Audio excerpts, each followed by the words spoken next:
हसन साहब आपके पास आते हुए, देखिए ये ऐतिहासिक मौका है और इतने बड़े मौके को मलूक साहब बिल्कुल नहीं चूकना चाहते। वो सुबह सुबह हवन पूजन के कार्यक्रम में भी मौजूद रहना चाहते हैं, उनकी पार्टी जाएगी।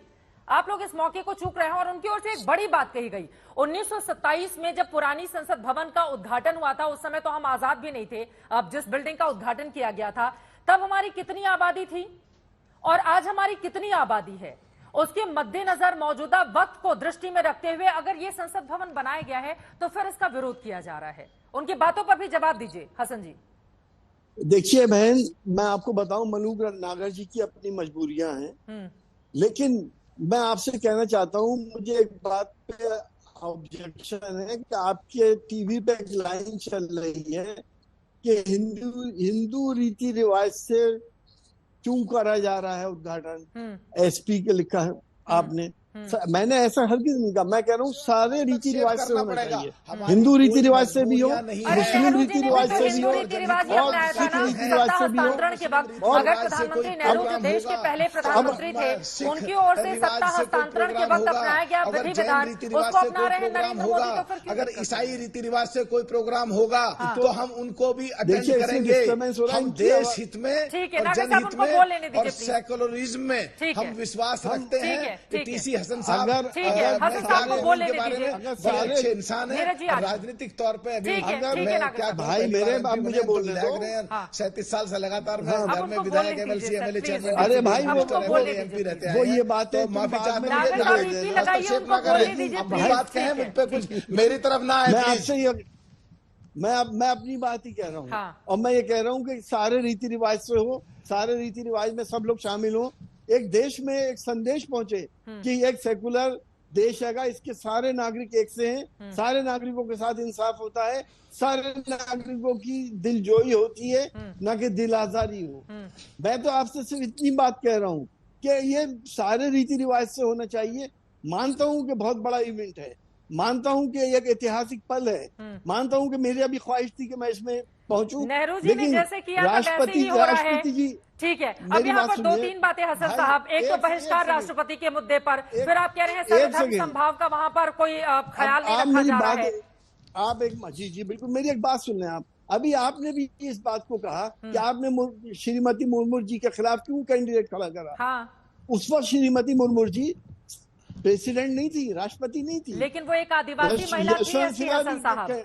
आज आप लोगों की ओर से ये कहा जा रहा है एक आदिवासी महिला का अपमान हो रहा है, एक आदिवासी राष्ट्रपति का अपमान हो रहा है, इस वजह से ये सवाल है। और मेरा तो छोड़िए, मायावती जी जो कि पूर्व मुख्यमंत्री रही है, उनकी बयान को देखिए ना, उनका बयान तो महत्वपूर्ण है ना, उसको कैसे इग्नोर कर सकते हैं आप और सारे कांग्रेसी दलित महिला को, आदिवासी महिला को हरवाना चाहते थे, आज उनके हमदर्द क्यों बन रहे हैं? आपका उसको बनवाने में हिस्सा नहीं है, हमारा उनको बनवाने में हिस्सा है। फिर भी हम कह रहे हैं कि जो आज की परिवेश में हो रहा है, और ये ऐतिहासिक दिन है हसन साहब और सारे कांग्रेसियों, आप पछताओगे।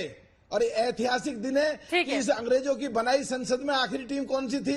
ये लोग थे। नई संसद बनी कौन सी टीम कौन से थे? ये लोग थे। उनके नाम लिखे जाएंगे, लिस्ट बनेगी। और मुझे तो वो सौभाग्य प्राप्त हुआ है यूपी में, जब सेंचुरी बदली थी 2000 में, तो मैं विधायक था, मेरी यूपी में भी मेरी आवाज ही नहीं जाएगी, आप बोलते रहेंगे। नीरज आगे जी जल्दी से एक बात, गौरव जी इसके बाद में फौरन आ रही हूँ। नीरज जी, लेकिन बार बार बीजेपी उसी मुद्दे को उठा रही है कि आप लोगों ने इसका सेंगोल का अपमान किया था, अब उसका सम्मान दिलाने का काम भारतीय जनता पार्टी की ओर से की जा रही है। सबका आवाज डाउन कीजिए, जल्दी से सबकी आवाज डाउन कीजिए, बोलिए नीरज जी। मैं इसमें दो बातें मैं कहना चाहूंगा बहुत साफ तौर पर। सबसे पहले तो ये आपने अभी इनविटेशन कार्ड का मजनून मनु साहब ने पढ़ करके सुनाया। इसमें संसद 3 चीजों से बनती है, राष्ट्रपति, राज्यसभा और लोकसभा। इसमें राष्ट्रपति और राज्यसभा कहां है पहले तो ये बताइए। वहीं पर यह पूरा कार्यक्रम खत्म हो जाता है। क्यों बहिष्कार हो रहा है, ये इनविटेशन कार्ड अपने आप को दर्शाता है। दूसरा, जब जब बात करते हैं कि हम लोग राष्ट्रपति के खिलाफ खड़े हो गए, हम राष्ट्रपति के खिलाफ नहीं खड़े हो गए। राष्ट्रपति चुनाव के लिए राष्ट्रपति उम्मीदवार के खिलाफ दूसरे दलों ने कांग्रेस सहित एक सर, उस उम्मीदवार समय को खड़ा आदिवासी किया। महिला का मामला था नीरज जो है, गांधी जी, और ये आज आप लोग जब बोलेंगे कि एक आदिवासी राष्ट्रपति का अपमान क्यों किया जा रहा है बीजेपी की ओर से, तो 3 उंगलियां पलटकर आपकी ओर इशारा करेंगी। गौरव भाटिया जी, क्लोजिंग कमेंट जल्दी से। गौरव भाटिया जी, एक लाइन में जल्दी से बोल लीजिए, उसके बाद गौरव भाटिया जी अपनी बात को समाप्त करूंगा। बोलिए बोलिए सर। चित्रा जी, एक लाइन में अपनी बात को समाप्त करूंगा। मैं कहना चाहूंगा कि चुनावी राजनीति के लिए ही क्यों ये जाति का इस्तेमाल होता है। ठीक है, गौरव भाटिया जी प्लीज एक बार जल्दी से। गौरव भाटिया जी। ठीक है, देखिए चित्रा जी, मैं तो जो पार्टियां विरोध कर रही हैं उनसे इतना ही कहूंगा, एक गाना है, तेरा घाटा मेरा कुछ नहीं जाता। तो घाटा तो उन विपक्षी पार्टियों का है जो इस स्वर्णिम अवसर पे उसका हिस्सा नहीं बनेंगी। अभी चुनाव की बात कर रहे थे कि चुनाव में अपना प्रत्याशी दिया कांग्रेस पार्टी ने। अधीर रंजन चौधरी ने जो राष्ट्रपति बुलाया था, क्या अधीर रंजन चौधरी को पार्टी से निकाला? अजय कुमार ने उनको इविल फोर्स बता दिया था, चुनाव के बाद था, क्या हुआ? पार्टी से निकाला।